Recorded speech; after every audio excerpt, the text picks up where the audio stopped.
We are about to take over one of the messiest play spaces we've ever seen. Most of us feel like we are drowning in toys, yet our kids don't play with anything. Let's fix that.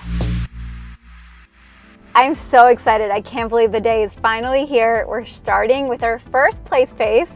It's actually a dedicated playroom and it is pretty large. And the family is just so sweet. They have a 5-year-old boy, a 3-year-old girl, and a 1-year-old baby boy with like completely different interests. It's gonna be a wild ride. Let's go check out the space.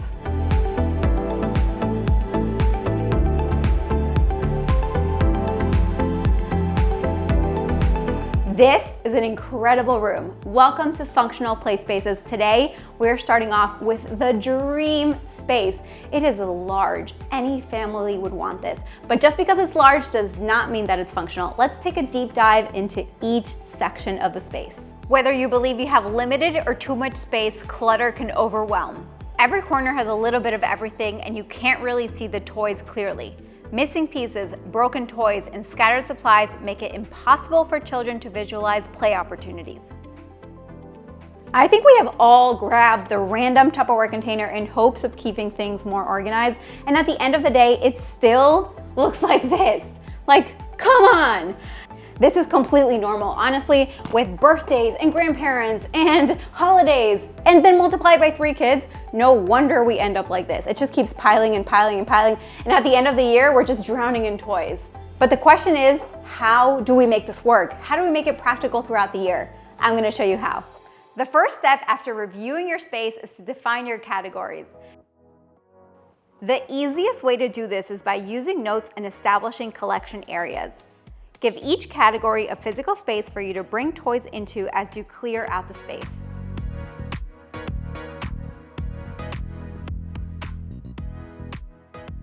This is very overwhelming. Honestly, the hardest part is just getting started, so just pick a corner, grab a drawer, and start sorting. Let's go for it. You can do this part on your own, but it will speed up the process if you can have friends or family help.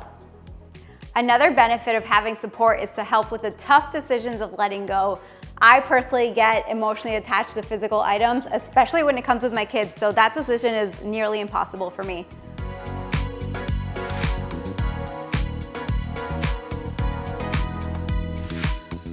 Make 3 piles: keep, donate, and toss.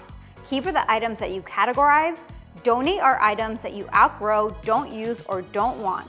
Toss all broken toys and games with missing pieces. Trust me, one person's trash is another person's treasure. Picture the items bringing joy to another family. It might seem excessive, but take everything out of the room, including the furniture. The type of furniture that we use is the foundation of a truly functional play space. It's just as important as the toys within them. Now we can really think. The space is completely empty and we have a totally clean slate to work with. The first thing you want to do is separate the room into quadrants and really think about where you're going to place the items before you put them in. This sweet family gave me a wish list and together we came out with a plan. I want to show you what we came up with. When reviewing furniture you already have or potential purchases, keep in mind the child's use for it. Open shelving, shallow drawers, appropriate heights, and storage potential. Don't be afraid to revive old furniture that still works. Let me show you one of my favorite hacks for removing stickers.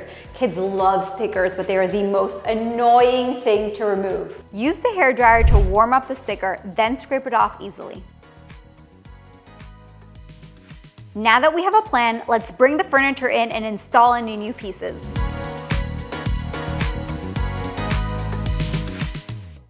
All right, everything is categorized, furniture's in place. Here's where the fun starts. It's time to organize into bins.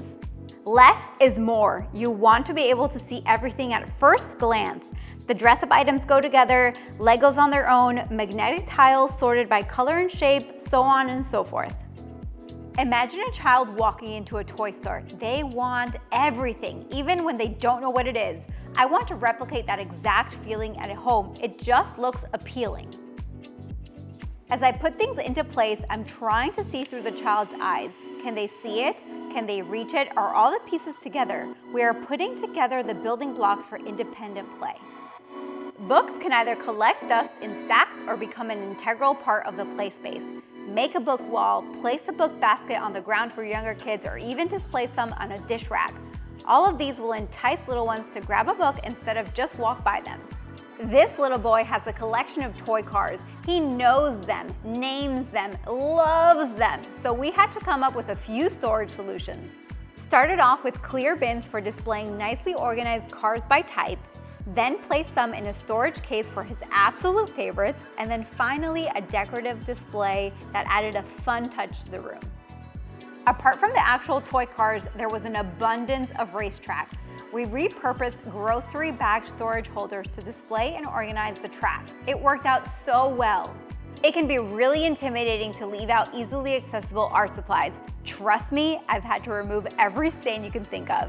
But it is so freeing to offer an art corner because they can independently create in an area designed just for that. An art cart keeps it all organized and contained, while the art table perfectly accommodates their size and may even offer storage solutions. If you are lacking space, vertical storage solutions are the way to go. When you put things back on the shelves, it's really important to think about the kids' ages and interests. In this family, there's a baby who's crawling, so I took the bottom part of the cubbies, and that's where I put the things for the baby. And now we have a 3-year-old. I wanted to put things at eye level for her, and I use this top part of the cubbies for her. And then we have a 5-year-old, and I use the top part of the cubbies for him. There are definitely going to be things that are going to be above their reach, and that's for the adult to grab, but everything is clearly visible and they can lead the play.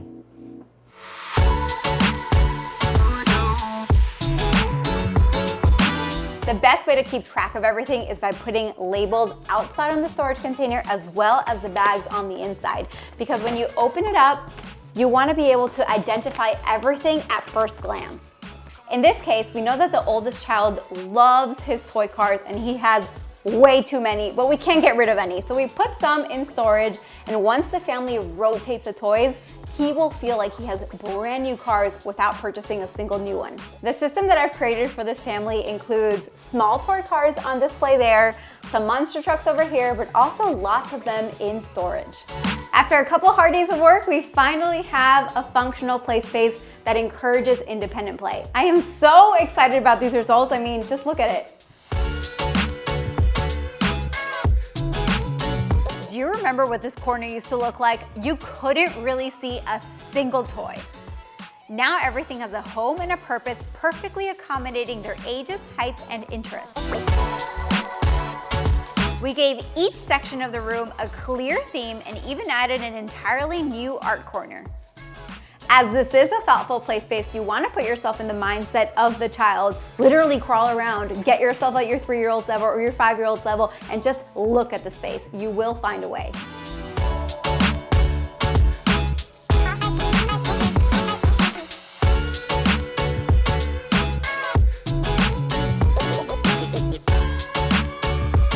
See you next time as we dive into the dreaded Play Nook. We're gonna redefine what it means to bring play into the home by creating a functional play space within a multi-use room. It should be really fun.